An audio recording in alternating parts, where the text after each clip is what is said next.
Assalamualaikum warahmatullahi wabarakatuh. Selamat pagi. Kami dari kelompok 1 ingin mempresentasikan hasil diskusi kami yang membahas tentang perbedaan manajer dan pemimpin dalam suatu organisasi. Kelompok 1 terdiri dari dengan saya sendiri, Rangga Hadi Wijaya, teman saya Muhammad Akbar Sampurno, Nanda Aprodita Saragih, Anis Senia Ginting, dan Tanya Ananda Syafira. Pengertian manajer. Manajer adalah orang yang melaksanakan tugas manajemen.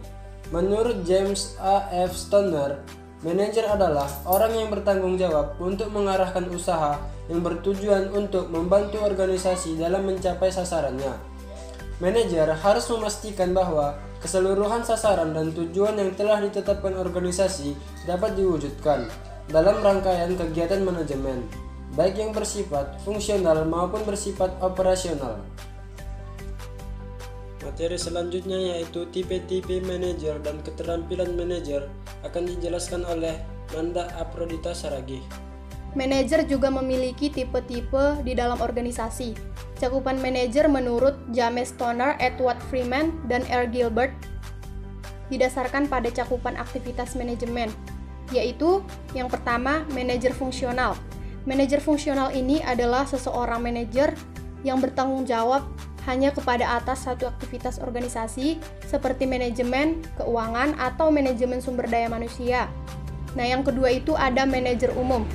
Manajer umum ini merupakan seseorang yang bertanggung jawab atas semua aktivitas seperti produksi, penjualan, pemasaran, dan keuangan untuk sebuah organisasi seperti perusahaan atau anak perusahaan.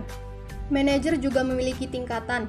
Menurut Ike pada tahun 2004 ada 3 tingkat manajer, yaitu yang pertama, manajer lini pertama atau tingkat pertama, yang merupakan tingkat paling rendah dalam sebuah organisasi di mana orang bertanggung jawab atas pekerjaan orang lain. Manajer lini pertama ini mengarahkan karyawan non-manajemen dan mereka tidak mengawasi manajer yang lain. Yang kedua ada manajer menengah yang dapat mencakup lebih dari satu tingkat dalam sebuah organisasi. Manajer menengah mengarahkan kegiatan manajer dari tingkat yang lebih rendah dan kadang-kadang karyawan operasional juga mereka arahkan. Dan mereka juga bertanggung jawab kepada manajer yang lebih senior. Yang ketiga, manajer puncak. Manajer puncak ini terdiri dari kelompok yang relatif sedikit. Manajer puncak juga bertanggung jawab untuk manajemen keseluruhan dari sebuah organisasi. Orang-orang ini disebut eksekutif. Biasanya nama jabatan manajer puncak adalah Chief Executive Officer, Presiden dan Wakil Presiden. Yang berikutnya ada keterampilan manajer. Henry Fayol, James Stoner, Edward Freeman, dan Daniel Gilbert mengidentifikasikan 3 macam keterampilan dasar, yaitu yang pertama, keahlian teknis atau technical skills, yaitu keahlian yang diperlukan untuk melakukan pekerjaan spesifik tertentu. Keterampilan ini wajib dikuasai oleh manajer level bawah seperti supervisor, kepala seksi, dan manajer kantor. Keahlian teknis juga perlu dimiliki manajer level tengah, tetapi tidak penting bagi top manajemen. Keahlian teknis berhubungan dengan hal-hal yang sifatnya operasional atau berhubungan langsung dengan pelaksanaan pekerjaan. Keterampilan ini sangat dibutuhkan untuk menyelesaikan tugas secara efisien serta memecahkan masalah teknis yang menjadi hambatan pekerjaan. Yang kedua, keahlian berkomunikasi dan berinteraksi dengan masyarakat atau human relation skills, yaitu keahlian dalam memahami dan melakukan interaksi dengan berbagai jenis orang di masyarakat.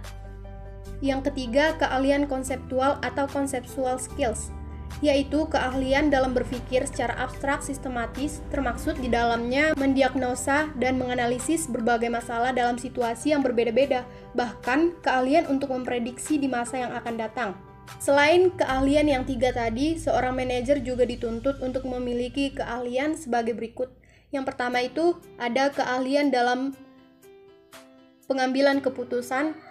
Keahlian ini untuk mengidentifikasi masalah sekaligus menawarkan berbagai alternatif solusi atas permasalahan yang dihadapi. Yang kedua, keahlian dalam mengelola waktu.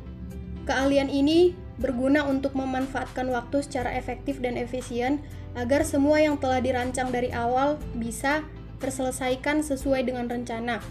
Yang ketiga, keahlian dalam manajemen global. yaitu keahlian manajerial yang tidak saja berfokus pada satu keadaan di negara tertentu, akan tetapi juga lintas negara, bahkan lintas budaya. Yang keempat, ada keahlian dalam hal teknologi, yaitu keahlian manajerial dalam mengikuti dan menguasai berbagai perkembangan teknologi yang terjadi. Nama saya Muhammad Akbar Sampurno. Saya akan menjelaskan mengenai fungsi manajer dan juga bidang manajer. Fungsi manajer adalah perencanaan, pengorganisasian, pengarahan, koordinasi, dan pengawasan. Merupakan fungsi pokok dalam manajemen. Fungsi-fungsi tersebut menggambarkan kerangka yang digunakan untuk mencapai tujuan organisasi. Selanjutnya akan dijelaskan secara garis besar fungsi perencanaan, pengorganisasian, pengarahan, koordinasi, dan pengawasan. Yang pertama, perencanaan. Perencanaan berarti menetapkan tujuan organisasi dan menentukan bagaimana cara terbaik untuk mencapainya. Pengambilan keputusan merupakan bagian dari proses perencanaan, adalah pemilihan suatu tindakan dari sejumlah alternatif. Yang kedua, pengorganisasian. Pengorganisasian adalah kegiatan menentukan bagaimana aktivitas dan sumber daya dikelompokkan. Manajer perlu mempunyai kemampuan untuk mengembangkan tipe organisasi yang sesuai dengan tujuan, rencana yang telah ditetapkan. Perbedaan tujuan akan membutuhkan jenis organisasi yang berbeda pula. Yang ketiga, pengarahan.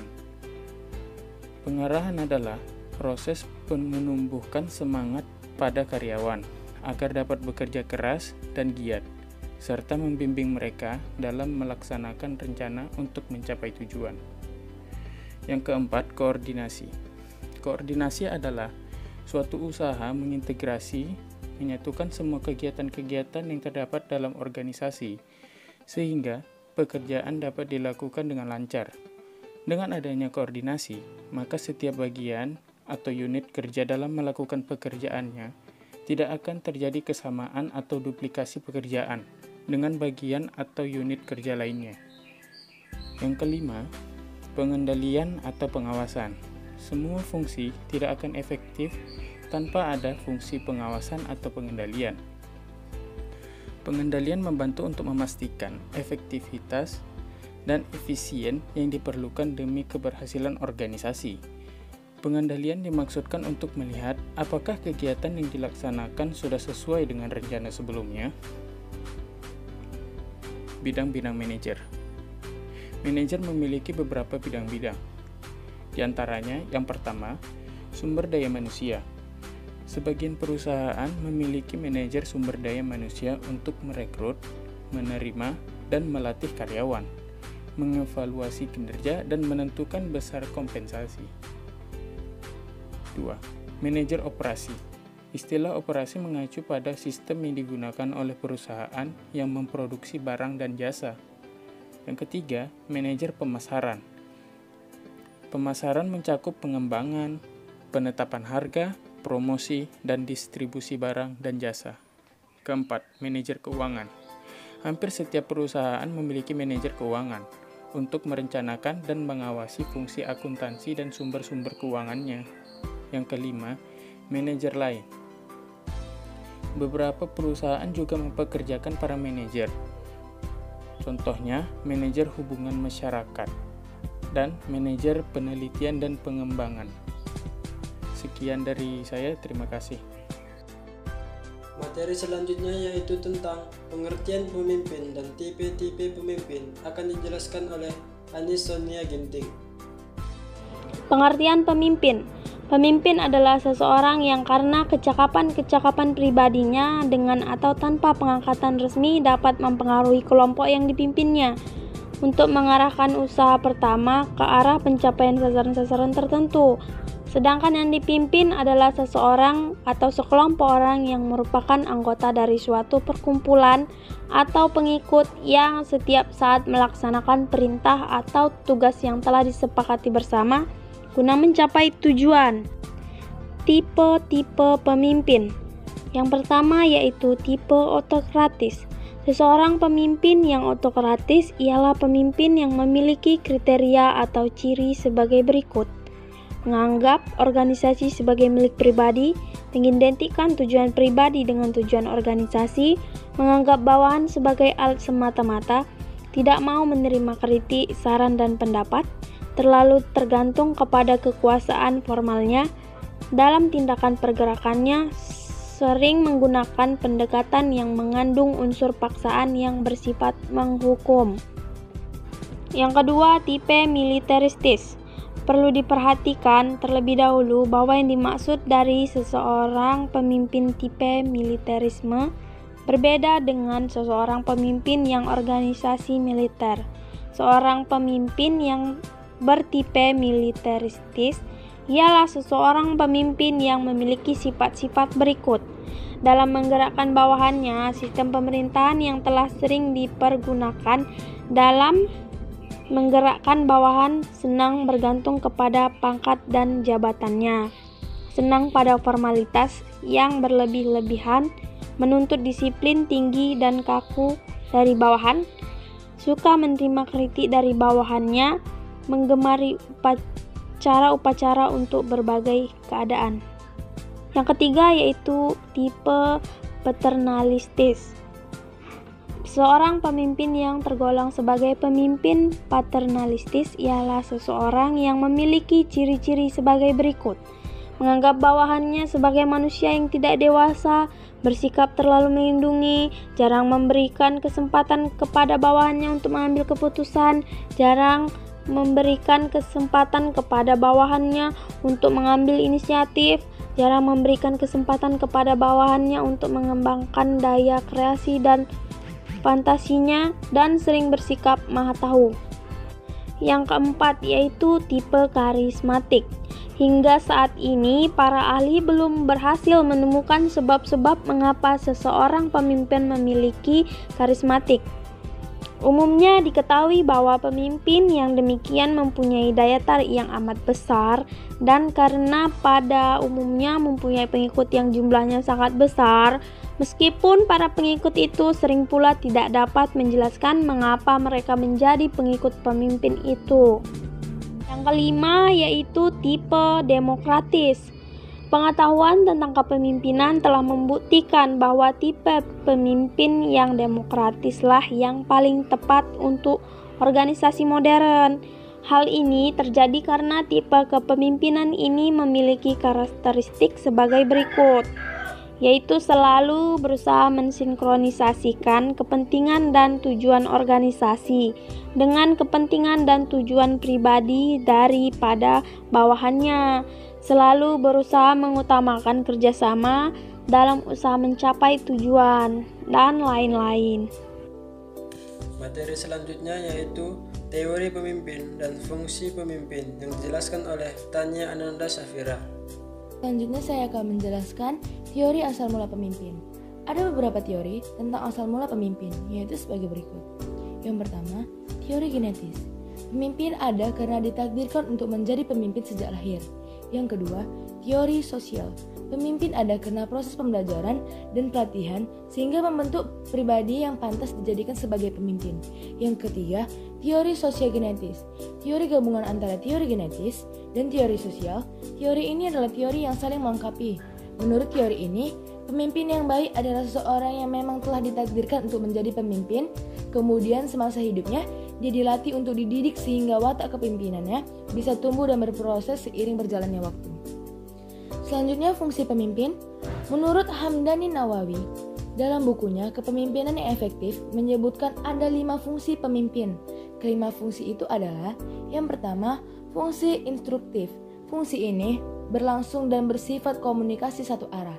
Pemimpin sebagai pengambil keputusan berfungsi memerintah pelaksanaannya pada orang-orang yang dipimpin.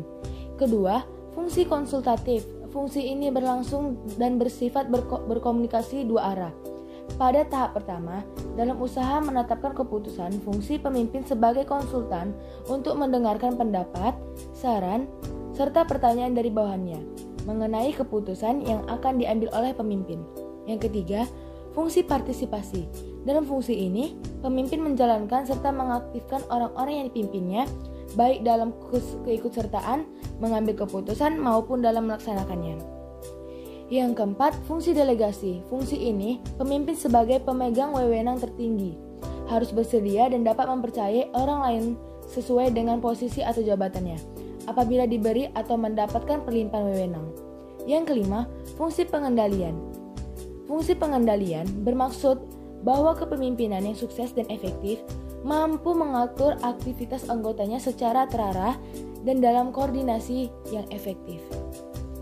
Selanjutnya, dari Sondang Pesyagian, dalam buku Teori dan Praktek Kepemimpinan, mengatakan beberapa fungsi pemimpin sebagai berikut. Yang pertama, pemimpin sebagai penentu arah dalam usaha pencapaian tujuan. Yang kedua, pemimpin sebagai wakil dan juru bicara organisasi dalam hubungan dengan pihak-pihak di luar organisasi. Yang ketiga, pemimpin sebagai komunikator yang efektif. Yang keempat, pemimpin sebagai moderator khusus dalam hubungan ke dalam, terutama dalam menangani sesuatu konflik. Yang kelima, pemimpin sebagai integrator yang efektif, rasional, objektif, dan netral. Perkenalkan, nama saya Rangga Hadi Wijaya. Saya akan menjelaskan tentang perbedaan manajer dan pemimpin. Menurut beberapa sumber yang kami telusuri, bahwa manajer dan pemimpin itu berbeda. Manajer juga merupakan seorang pemimpin yang dalam praktek kepemimpinannya hanya berdasarkan kekuasaan formalnya saja. Manajer biasanya hanya dapat memimpin organisasi formal, dan tipe kepemimpinannya adalah aparatus leader, dengan falsafahnya adalah bawahan untuk pemimpin. Sedangkan pemimpin adalah seseorang yang mempunyai sifat-sifat kepemimpinan, personality atau authority atau berwibawa. Pemimpin dapat memimpin organisasi formal maupun organisasi informal. Dan seorang pemimpin bisa menjadi panutan bagi bawahannya.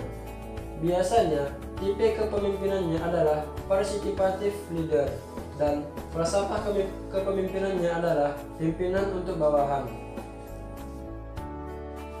Selanjutnya yaitu, manajer memiliki bawahan yang biasanya disebut sebagai staf atau karyawan. Mereka memiliki posisi formal dalam struktur organisasi. Bawahan atau karyawan menuruti perintah manajer karena mereka takut dikenakan hukuman oleh manajer. Sedangkan pemimpin memiliki bawahan yang biasanya disebut sebagai pengikut. Bawahan atau pengikut menjalankan perintah dari pimpinan atas dasar kewibawaan pemimpin terhadap bawahan atau pengikutnya, karena kecakapan dan kemampuan serta perlakuan pemimpin yang baik. Manajer biasanya hanya dapat memimpin pada lingkungan kerja organisasi formal saja dan bertanggung jawab kepada atasannya. Sedangkan pemimpin dapat memimpin lingkungan kerja organisasi baik formal maupun informal dan bertanggung jawab kepada anak buahnya. Perbedaan selanjutnya yaitu seorang manajer lebih sering memanfaatkan wewenang dan kekuasaan jabatan secara struktural yang memiliki kekuatan mengikat. Dengan itu, mereka dapat melakukan paksaan atau hukuman untuk mengerahkan bawahan. Sedangkan seorang pemimpin lebih menekankan pengaruh atau karisma yang dimilikinya, sehingga bawahan secara sadar untuk mengikuti arahan pemimpin. Ia menstimulasi, memfasilitasi, berpartisipasi dalam setiap kegiatan yang menginginkan bawahan mengikutinya, tidak dengan hadiah, paksaan, atau hukuman. Sekianlah hasil presentasi dari kelompok kami. Jika ada kekurangan atau salah kata, kami mohon maaf. Kami tutup dengan Assalamualaikum warahmatullahi wabarakatuh. Selamat pagi.